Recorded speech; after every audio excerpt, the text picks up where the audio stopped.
Well, good morning. Thanks everybody for coming. I'd like to welcome Representatives Loebsack, Bucshon, DelBene, Johnson, Kelly, as well as Jessie Gray of Century Aluminum for being here. Welcome all of our other guests as well. Throughout this administration, our work on trade enforcement has been fully a bipartisan effort, and all the members of Congress here have been tireless advocates for strong enforcement of our trade agreements, and I've appreciated all of our work together. Today, the Obama administration is once again demonstrating its commitment to hold a fair and level playing field for American workers. This administration has been engaged in a push China to address issues around excess capacity across a range of sectors. We made excess capacity a top priority in our bilateral engagement with China from the president on down, including at the JCCT and the SNED. We built support for our position among the G20 countries and together launched the Global Forum, which will meet in February to address the issue of excess capacity in steel. And today, we're launching a new WTO case against China concerning its unfair and WTO illegal subsidies to certain producers of aluminum. Through artificially cheap bank loans and low-priced inputs for aluminum production, China is subsidizing its primary aluminum industry, contributing to dramatically expanded production capacity in China, which has lowered global prices and led to the closing of almost 2/3 of U.S. smelters, hurting U.S. workers and companies. Contrary to WTO rules, China's subsidies are causing what we call serious prejudice to our interests. Through the consultations we filed with China, we hope to resolve the situation. We expect China to take the problem of excess capacity seriously and to take concrete steps to address our concerns. As the Obama administration enforcement record clearly shows, we will not hesitate to hold China accountable for their WTO obligations. Today's complaint is the 25th we filed at the WTO since the president took office. It's the 16th against China alone. That's the most cases any country has brought to the WTO, and about twice as the number of cases against China brought by the previous administration. We've won every one of those WTO challenges that has been decided to date, including 7 against China. Through these victories, we've eliminated barriers to U.S. auto exports, discriminatory taxes, export restraints on raw materials, illegal export subsidies, and more. And through these victories, we've secured billions of dollars of benefits for American farmers and ranchers, manufacturers of steel, motor vehicles, aircraft, and other products. This includes challenges to China's duties on American cars and SUVs, which affected over $5 billion in annual U.S. exports. It included our challenge of China's duties on grain-oriented electrical steel, which affected over $250 million in annual U.S. exports. Through these victories, we've worked to ensure that workers and farmers across the country are able to earn the reward of honest work rather than be undercut by unfair competition. But I want to be clear, litigation and dispute settlement are just one part of a comprehensive strategy to stand up for American workers and businesses. There are literally hundreds of trade barriers that we've resolved without having to launch litigation. Take beef. Over the course of the last 8 years, through consultations, we've eliminated unjustified barriers to our beef exports to Mexico, Japan, Korea, Colombia, Saudi Arabia, Peru, and South Africa. Chicken. Through consultations, we've eliminated unjustified barriers to our chicken exports to South Africa, Colombia, and Saudi Arabia. And during the past year, a number of online markets listed in our Notorious Markets report have been shut down, such as Cuevana TV. And these are just a few examples. A second key element of our enforcement strategy is the negotiation of high standard trade agreements. And through these high standard trade agreements, we're able to write clear, strong, and fully enforceable rules. There's no chicken and egg problem here. Trade agreements and the obligations they contain come first. Only then are we able to see higher standards enforced. Without trade agreements, how do we get other countries to raise labor standards? How do we compel them to put in place stronger environmental protections? So trade agreements that make sure trade is both free and fair is how we write those rules. The next administration will have to chart its own course on trade policy, but as they do, I'd encourage them to look carefully at our enforcement record. It's a record of bringing important cases, strong cases, cases that make a difference. It's a record that's earned the support not just from American business, but also from organized labor, from Democrats and Republicans. And I'll make one final point. Our ability to execute on a strong enforcement agenda relies on strong enforcement architecture. This administration has worked consistently to build an enforcement architecture that is as robust as the challenges we face. It's why the President created the Interagency Trade Enforcement Center, to bring together expertise from across the federal government into one organization to root out unfair trade practices and help prosecute complex, systemically important cases. And that's why we've added about 30 staff to US2R, between ITEC and our General Counsel's office, to strengthen our trade enforcement capabilities. That's why the President signed the Trade Enforcement Act, where Congress gave us critical tools to address unfair currency practices, combat duty evasion, and prevent counterfeit goods from entering the United States. And yes, that's why the President concluded the high standard trade agreements like the Trans-Pacific Partnership, to put strong rules in place on everything from labor and environment to state-owned enterprises, intellectual property, and the digital economy. 95% of the world's consumers live outside the United States. 80% of the purchasing power is outside the United States. The United States is a mature economy, growing at 2 to 3% a year. Emerging markets are growing at 4, 5, 6, 7% a year, and there's great demand for the kind of manufactured products, capital equipment, services, and innovations we excel at producing. We'll only succeed at maintaining and creating the well-paying jobs in the United States we all seek if we're effective in opening markets, raising standards, leveling the playing field, and making sure that other countries play by the same rules we do. Trade enforcement, like the action we're taking today, is key to that process. Our ability to protect our workers, farmers, and ranchers and businesses through trade enforcement relies on a system of rules. Rules that promote fairness rather than discrimination. Rules that guard against trade wars and economic nationalism. I want to thank all the people who were involved in preparing the case today across all of USTR, from the other agencies, from the private sector, from labor, and from Congress.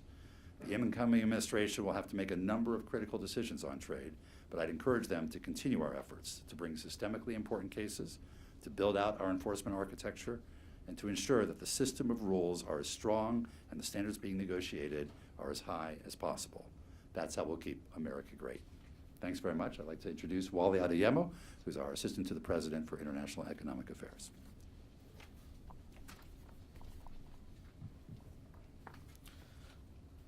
Let me start out by thanking Ambassador Froman and his team for the important work that they're announcing today, and also thank the members of Congress who are gathered here today for their tireless support of our trade enforcement agenda, and in particular this case.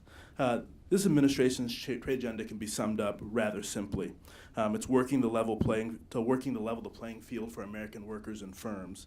And as the President has made clear, when American workers, businesses, and farmers have a fair shot to compete in the global economy, we win. And when other countries flout the rules to try and undercut American workers and farmers, we hold them accountable.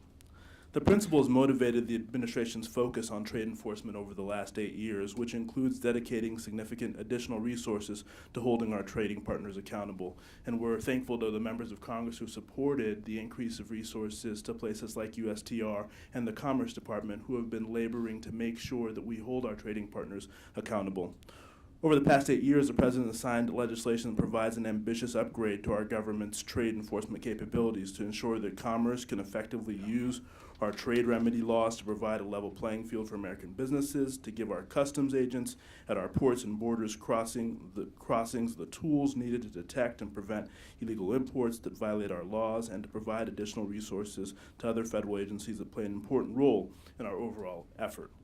This has truly been a whole-of-government effort. We have enlisted all agencies and used all the tools at our disposal to identify, monitor, enforce, and resolve the full range of international trade issues so that American workers and businesses receive the benefits they are due under our trade and investment agreements. For example, the Commerce Department and U.S. Customs and Border Protection are currently enforcing 370 anti-dumping and countervailing duty orders, covering approximately 150 products from China, from tires to washing machines to steels, with duties as high as 620%. During the Obama administration, CBP, for example, has ramped up efforts to prevent duty evasion and illegal transshipment of steel that originates in China and transits through third countries, collected millions of dollars in unpaid taxes, and developed tools to detect and stop illegally made steel. In addition to our domestic enforcement action, as Ambassador Froman mentioned, we have aggressively worked to build international coalitions to also hold bad actors accountable. The latest example, of course, is the work that we're doing to address steel overcapacity and overcapacity in general in the Global Forum on Steel Excess Capacity, with the goal of addressing unfair government policies that support overcapacity. And in addition to the work that's being done by many of the traditional trade agencies under this president's leadership, all agencies in the cabinet have taken a role in advancing our trade agenda, particularly the enforcement agenda, working through the State Department, the Department of Labor, the Treasury Department, and USDA to advance labor rights by pressing countries to effectively enforce their labor laws as required under our free trade agreements, including in Colombia, Honduras, and elsewhere, to protect the environment and stop deforestation that hurts our climate, including in Peru, ensuring that countries apply health measures that are based on sound science and protect intellectual property rights, just to list a few of the things that we have been working on as part of our trade enforcement agenda. America has always succeeded when we compete on a level playing field. This is not only true for our companies, but it's also true for our workers. This is why the President has been focused on advancing our aggressive trade enforcement agenda, and we're proud of what we've accomplished. As I close, I wanted to say a word of thanks to the career officials at the various agencies that have taken the lead on advancing our trade agenda overall. They're dedicated public servants who have tirelessly worked to advance the best interests of the American people, and we're all very grateful for their service. With that, I have the honor of introducing Representative Loebsack, who has been a tireless champion of the Congressional Aluminum Caucus, and appreciate him coming up here to say a few words.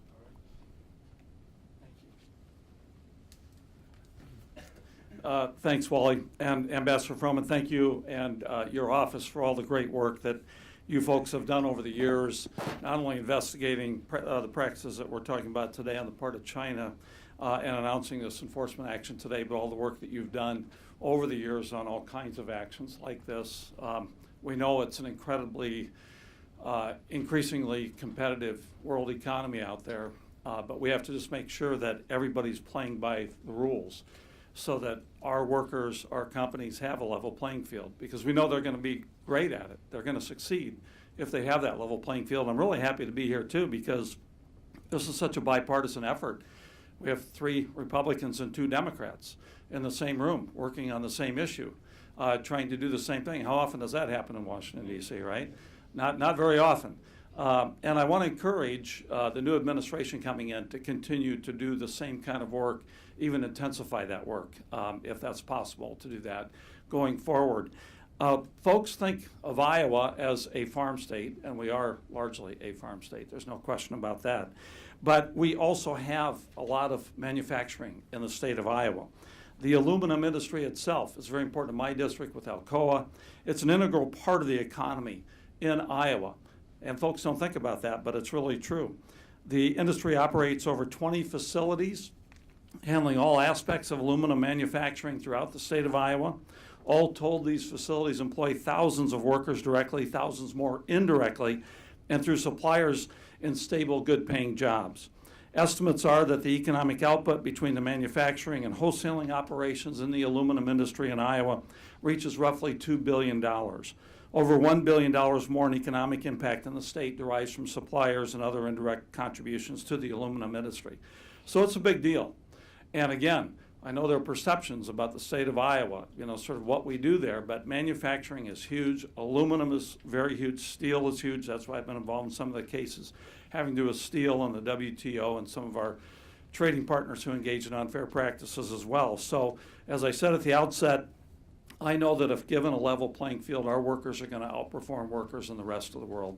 Our companies are going to outperform companies from other countries. So it's about making sure that people play by the rules, that nation states play by the rules, that companies play by the rules. And that's why what we're doing today is so important and why this action is so important. Thank you again for having me, Ambassador. And I'm going to turn it over to Larry Bucshon. Thank you. Well, thank you very much. And first of all, I'd like to thank everyone here today. Ambassador, thank you for all the work that you guys are doing. And thanks to Congressman Loebsack for all the work he's been doing on the Congressional Aluminum Caucus. I'm Larry Bucshon from the 8th District of Indiana, which encompasses 18 and a half counties in central, western, and southern southwestern Indiana. Last year, unfortunately, 600 employees in southern Indiana received the heartbreaking news that all families dread their employer would cease operations and close in less than 3 months. The closure came at no fault of the company and no fault of the hardworking employees. Instead, the Alcoa aluminum smelting operation in Warwick County, Indiana, fell victim to unfair and probably illegal Chinese policies that are distorting the global market for aluminum, driving down prices and driving out China's competition. Unfortunately, aluminum producers across the country have been devastated by these practices. We've seen a drastic reduction in the number of aluminum smelters operating in the United States. In fact, the number of smelters operating in the United States has decreased from approximately 14 down to 6 between 2001 and 2016, and only one is operating at full capacity.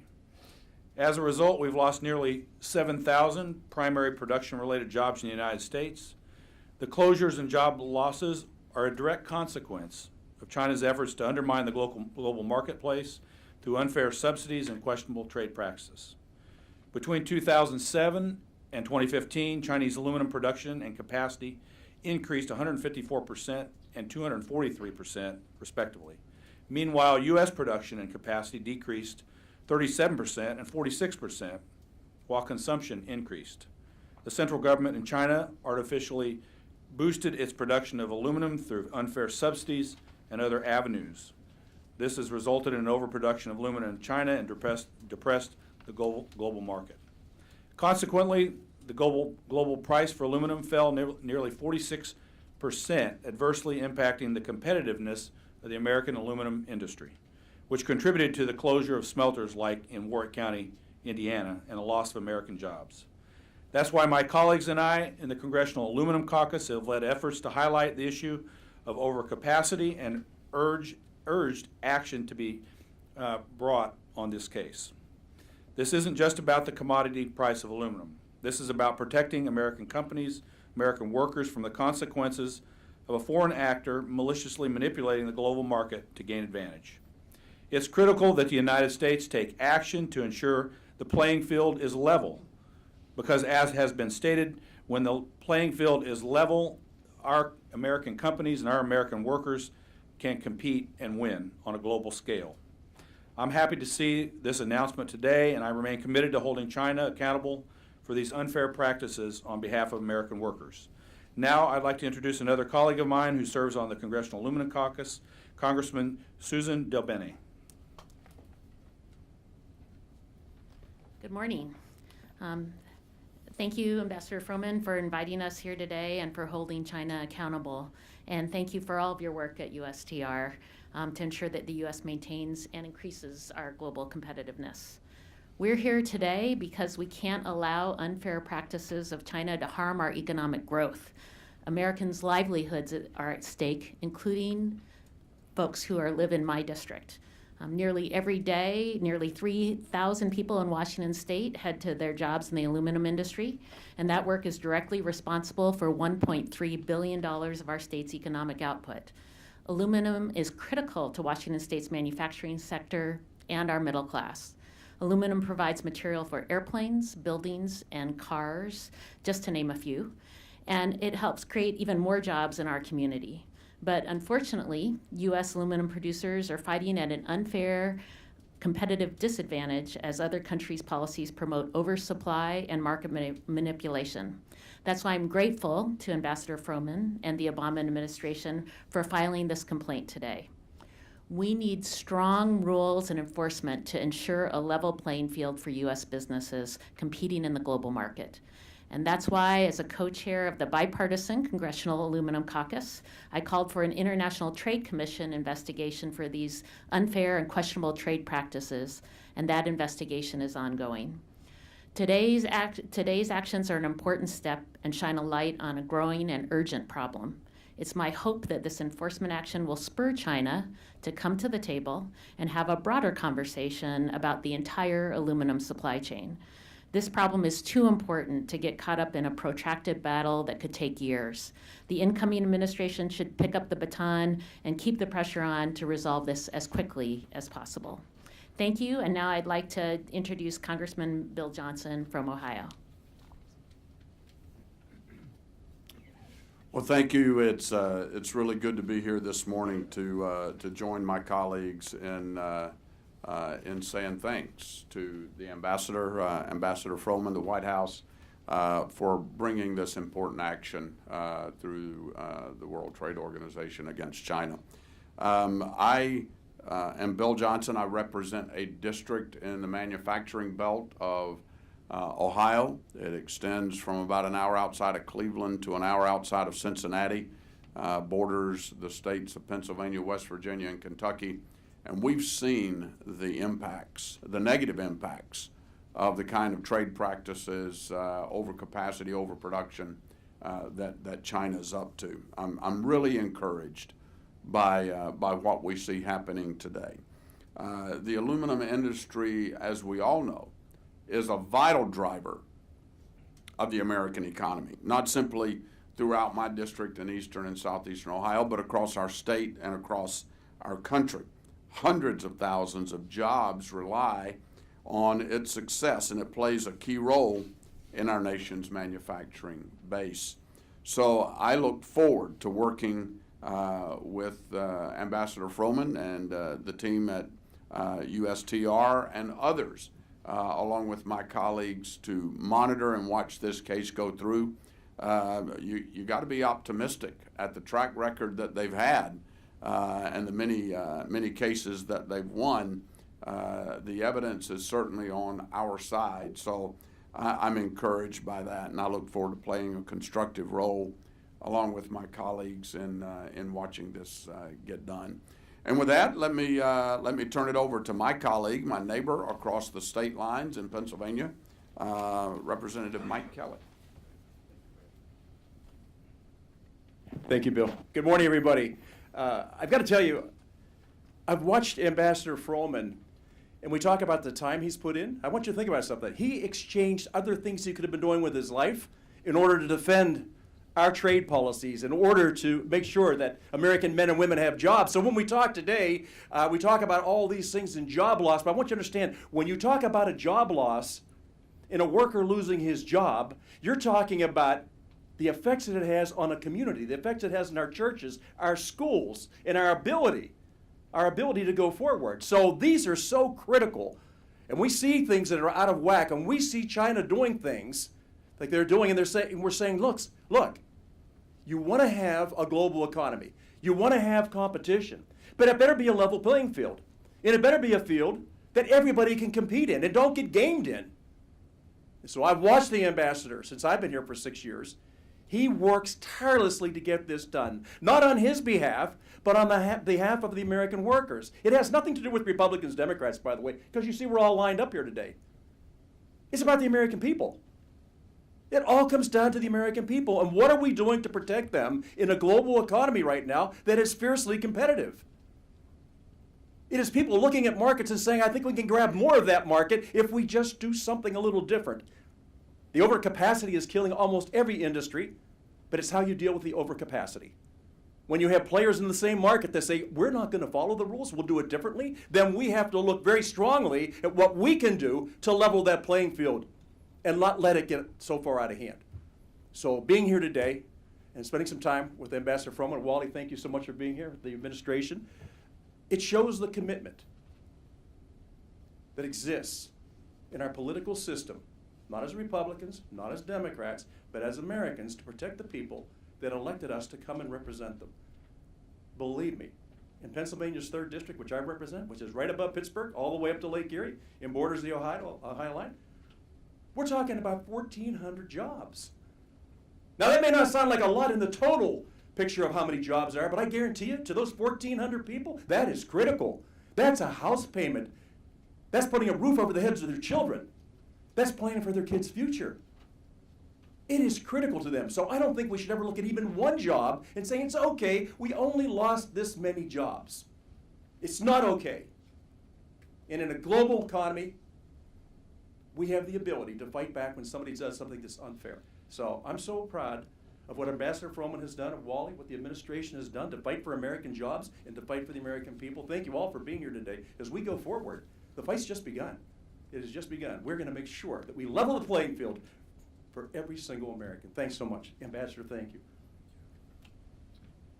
I'm sorry. So I get, no. Well, the reason I'm excited is because I like it when we actually do things and don't talk about things. Jesse Gary's here. He's the Executive Vice President and General Counsel for Century Aluminum. And I understand upstairs when we talked, you and the ambassador were talking, it is because of your efforts, combining with the efforts of the ambassador, that we're here today doing this. So, Jesse, thank you for being with us. Thank you, Congressman Kelly. I would just dispute you on one point.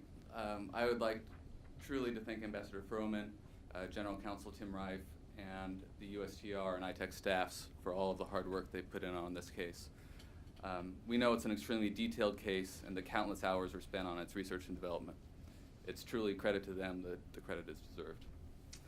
We also thank Majority Leader McConnell and Senators Brown and Portman for their leadership on this issue, as well as Senators Schumer, Stabenow, Gillibrand, Casey, Merkley, and Wyden, Representatives Barr, Comer, Guthrie, and Rogers, and the representatives here today for their strong support of our efforts. I'd also like to thank the United Steelworkers, the Aluminum Extruders Council, and Brazeway for their work in calling attention to the problems that China's unfair trade practices have caused. Being able to work together as an industry has been invaluable to this undertaking and will remain crucial going forward. Now let me be clear regarding the situation that the American aluminum industry faces today due to China's actions. This is a fundamental crisis, the resolution of which will determine the industry's very continued existence in this country. Century recently became the largest primary aluminum producer in the United States, but only following the closure of over 50% of the country's remaining primary aluminum capacity over the past 14 months. We now operate 3 of America's only 5 remaining smelters. In Hawesville, Kentucky, we operate one of the only smelters in the world that is capable of producing high-purity aluminum, a product that is vital to our national defense. The U.S. economy depends on these facilities to provide inputs for advanced manufacturing, and our communities depend on them as a source of good-paying jobs for their families. In a fair and competitive market, these facilities and their excellent workers can compete with anyone.